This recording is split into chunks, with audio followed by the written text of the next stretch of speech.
안녕하십니까. 한방이다비다의 김남식 원장입니다. 오늘은 마른 비만이라는 주제를 들고 왔는데요. 마른 비만, 어떻게 생각해보면 말이 안 되는 어떤 단어라고 생각하실 수도 있겠습니다. 말랐는데 어떻게 비만일 수 있는가? 이게 어떤 것인지, 그리고 어떤 식으로 치료를 해야 되는지에서 한번 알아보도록 하겠습니다. 일반적으로 비만을 진단할 때 제가 BMI라고 하는 지수를 쓰는데요. 이것은 키와 몸무게의 비율로 계산을 하는 것입니다. 그래서 BMI 지수가 25를 넘으면 이제 과체중 비만이라고 하는 일반적인 비만으로 진단을 하게 되어 있고요. 배꼽 아래 1cm에서 허리 둘레를 쟀을 때 남성분은 90cm, 그리고 여성분은 80cm 이상이 되면 복부 비만으로 진단을 할 수가 있겠습니다. 하지만 마른 비만의 경우에는 일반적인 비만의 수치인 BMI 수치가 정상입니다. 그러니까 키와 몸무게의 비율은 정상이거든요. 그랬을 때 우리 체성분 분석 기계를 활용해서 체성분을 재었을 때 체지방률이 30%가 넘어가면 이러한 경우에는 이제 마른 비만으로 진단을 하게 됩니다. 즉, 키와 몸무게의 비율은 정상이지만 체지방률의 분포가 너무 많은 상태, 이것을 바로 마른 비만으로 진단을 하고 있고요. 마른 비만이 왜 더더욱 이렇게 위험성이 크고 마른 비만에 왜 더 집중을 해야 되는지에 대해서 한번 알아보도록 하겠습니다. 일반적인 과체중 비만의 경우에는 이제 피하 지방의 함량이 굉장히 많은 것이 특징입니다. 마른 비만의 경우는 10중 8구 내장 지방의 함량이 굉장히 높은 것들이 특징인데요. 내장 지방 함량이 높으면 건강에 더욱더 취약하다는 것은 여러분들이 많이 알고 계시는 그런 사실일 겁니다. 내장 지방의 함량이 높아지면 고혈압과 고지혈증은 약 2배, 그리고 당뇨병 같은 경우는 2.1배, 그리고 대사증후군은 무려 4.1배나 위험성이 증가를 하게 되고요. 이러한 성인병들이 증가를 함에 있어서 심혈관계 질환이 발생도가 높아지고 또한 이 비만에 따른 암의 발생률까지도 높아집니다. 암과 심혈관 질환은 사망 원인의 1위와 2위를 다투고 있는 것들이죠. 때문에 비만은 사망률까지도 높일 수 있는 아주 무서운 질병이다라고 인식을 하셔야겠습니다. 실제로 WHO 세계보건기구에서는 비만으로 세계에서 약 280만 명 이상이 비만으로 사망한다고 보고를 하고 있고요. 때문에 이제 비만을 미용적인 측면이나 이런 측면에서만 볼 것이 아니고 질환의 측면에서 치료적으로 접근해야 된다는 것을 알 수가 있겠습니다. 마른 비만이 그러면 어떤 원인에 의해서 생기는 것일까요? 마른 비만은 무분별한 다이어트가 사실은 원인입니다. 마른 체형을 가지고 계신데 체지방률이 높은 경우는 대부분 예전에 요새 유행하는 굶는 다이어트라든지 아니면 저탄고지 식이라든지 그리고 케톤 식이 같이 한쪽으로 너무 치우쳐져 있는 영양의 불균형이 심한 다이어트를 시행하신 경우들이 많고요. 이렇게 다이어트를 시행하게 되면 굶는 다이어트를 시행하게 되면 근육량이 줄어들게 되어 있습니다.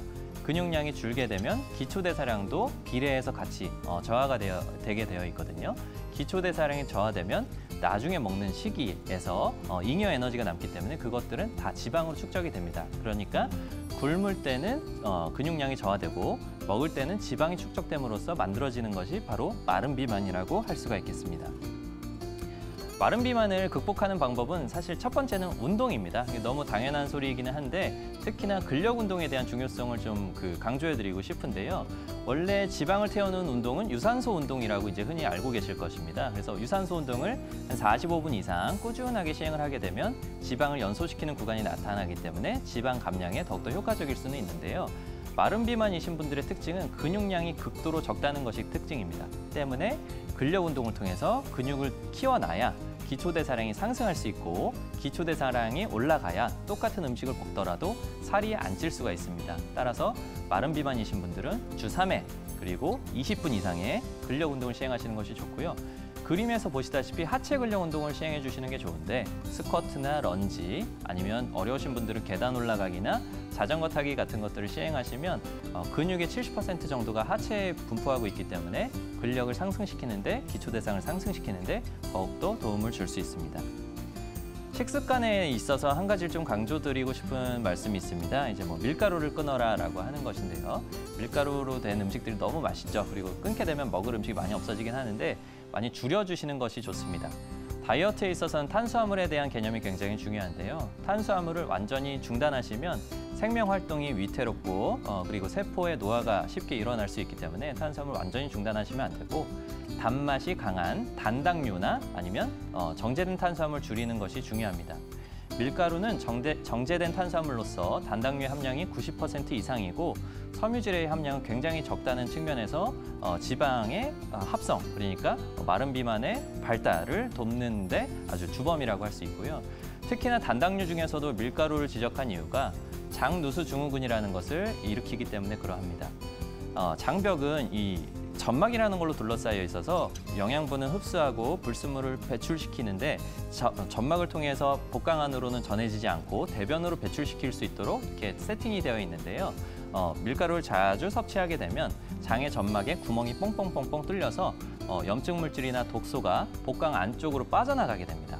복강 안쪽으로 빠져나가게 되면 염증 주변에 지방이 이렇게 모이기 때문에 복강 안쪽에 있는 내장 지방의 함량이 더 높아질 수 있거든요. 때문에 단당류 중에서도 밀가루를 제한을 하셔야 내장 지방이 발생할 수 있는 장누수 증후군을 예방하실 수가 있겠습니다. 마른 비만은 아까 치료의 목적으로 바라봐야 한다고 말씀을 드렸습니다. 여러 가지, 그러니까 체중을 쟀을 때는 본인이 정상이기 때문에 내가 치료의 대상인지를 잘 모르고 계신 경우들이 많은데요. 요새는 뭐 운동센터나 아니면 가까운 의료기관, 보건소에 방문하시면 체성분 검사 기계를 쉽게 사용하실 수 있습니다. 체성분 검사를 사용했을 때 본인의 체지방률이 30%가 넘게 되면 나는 비만을 치료해야 되는구나 라고 인식을 하셔야 되고요. 최근에 2016년도에 양방 의료기관에서 여러 가지 다이어트 방법들에 대한 성공률을 조사를 했더니 단연 1등이 한약 다이어트였습니다. 2등이 양약을 사용한 다이어트였고 그 성공률의 차이가 무려 2배가 나타났습니다. 한방 다이어트는 대사를 증진시키고 식욕을 억제시킬 뿐만 아니고 불순물을 잘 배출시킨다는 데에서 강점이 있고요. 또한 뭐가 문제냐면 마른 비만이신 분들은 극도로 굶는 다이어트를 시행해 보신 분들이 많거든요. 한방 다이어트는 대부분 어느 정도 먹어가면서 적당한 칼로리를 골고루 영양소를 섭취해가면서 시행하는 것들이 보통입니다. 따라서 마른 비만을 가지고 있으신 분들한테 한방 다이어트가 더욱더 적합한 방법이라고 할 수 있겠습니다.